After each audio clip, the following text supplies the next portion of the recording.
पिता की सीख। खुशीराम एक बहुत मेहनती आदमी था। उनके 2 बेटे थे, करण और राहुल। वैसे तो इनके परिवार में धन दौलत की किसी प्रकार की कोई कमी नहीं थी, क्योंकि अपने दोनों बेटों के लिए उसने अच्छा धन कमाया और बहुत जमीन रखी थी। दोनों भाइयों की सोच अलग अलग थी। जहाँ राहुल अपने पिता की हर बात को सुनता और समझता था, वहाँ करण हमेशा अपने ही धुन में रहता था। वो अपने पिता की बातों को नहीं सुनता था। उसे अपने पिता की धन दौलत पर बहुत ही घमंड था। यही नहीं, उसे ऐशो आराम की ही जिंदगी पसंद थी। बढ़ती उम्र के चलते बूढ़े पिता बहुत बीमार रहने लगे और एक दिन उनकी तबीयत बहुत खराब हो गई। एक सुबह हे प्रभु, राहुल अपने पिता को इस हालत में देखकर कहता है, लगता है भैया पिताजी की तबीयत ज्यादा ही खराब है। मैं डॉक्टर को बुला लेता हूँ। राहुल अपने पिता के पास जाकर बैठता है और उन्हें देखने लगता है। करण भी डॉक्टर को फोन करके उनके पास बैठता है। पिता अपने दोनों बच्चों को देखते हैं। मैंने जीवन भर जो भी तुम्हें शिक्षा दी है, उस पर अमल करना भूलना नहीं मेरे बच्चों। सदा मेहनत करना। बस इतना कहकर वो दुनिया छोड़कर चले जाते हैं। पिता के जाने के बाद करण चालाकी से सारी संपत्ति हड़प लेता है और राहुल पर चोरी का झूठा इल्जाम लगाकर उसे गांव से बाहर निकलवा देता है। अब दोनों भाई अलग अलग रहने लगते हैं। करण ऐशो आराम की जिंदगी जीने लगता है। धीरे धीरे समय बीतता जाता है। वो एक एक करके अपने पिता की जमीन बेचता जाता है। वो ऐशो आराम का इतना आदी हो जाता है कि उसे पता ही नहीं चलता कि उसकी धन दौलत बहुत ही कम रह गई है। तभी एक दिन दूध वाला आता है और कहता है, अरे करण सेठ, मेरा हिसाब कर दो। क्यों दुखी होता है? अभी कर देता हूँ। कितना है? बस यही कोई 1000 रुपया। करण तिजोरी खोलता है तो देखता है उसमें सिर्फ 3000 रुपए ही बचे हैं। वो उसमें से 1000 रुपए दूध वाले को देता है और फिर राशन की दुकान पर राशन लेने जाता है।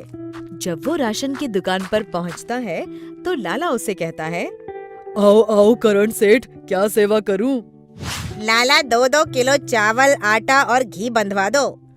देखो सेठ, वो तो ठीक है, पर पहले का हिसाब चुकता हो जाता तो अच्छा था। हाँ हाँ, क्यों नहीं, रुपया साथ लाया हूँ ना। बताओ कितना हिसाब है पहले का?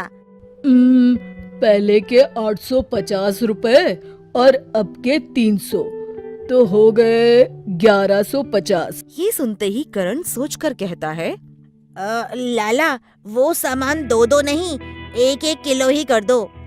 ठीक है करण सेठ, अब सब बराबर हो गया। करण सब सामान उठाकर घर की ओर निकलता है और सोचता है, आज तो जैसे तैसे लाला का हिसाब कर दिया। कल को बिजली, पानी और बाकी सामान के पैसे कहाँ से लाऊंगा? चिंतित करण को देख रास्ते में दूध वाला करण से पूछता है, क्यों, क्या बात है? बहुत गहरी चिंता में लग रहे हो। क्या मैं तुम्हारी मदद कर सकता हूँ? क्या बताऊं भाई, रुपए पैसे की जरूरत है। इसमें तुम क्या मेरी मदद करोगे? अरे भाई, मैं दूध वाला कहाँ से एक सेठ की मदद कर पाऊंगा, लेकिन रुपए पैसे ना सही, पर तुम्हें उस साहूकार के बारे में बता सकता हूँ जो तुम्हारी मदद जरूर करेगा। कौन साहूकार भाई, और कौन अनजान आदमी मेरी मदद करेगा? मेरी तो जेब में एक फूटी कौड़ी तक नहीं बची। अब बचा है तो सिर्फ एक घर, जो मेरे पिता की आखिरी निशानी है। अब तो उसे ही बेचकर मैं सब कर्जे चुका सकता हूँ। अरे करण भैया, पास के गांव में एक बहुत बड़ा साहूकार है। वो सबकी मदद करता है और भगवान की उन पर बहुत कृपा है। करण ये सुनकर पास के गांव में जाता है और उस साहूकार को देखकर हैरान हो जाता है, क्योंकि वो साहूकार और कोई नहीं, उसी का छोटा भाई राहुल होता है। तब राहुल करण का हाल देखकर सब समझ जाता है और उसे कहता है, भैया, अगर आपने पिताजी की नसीहत सुनी होती तो ये हाल ना होता आपका। शिक्षा, मेहनत करने वाला कभी भूखा नहीं मरता।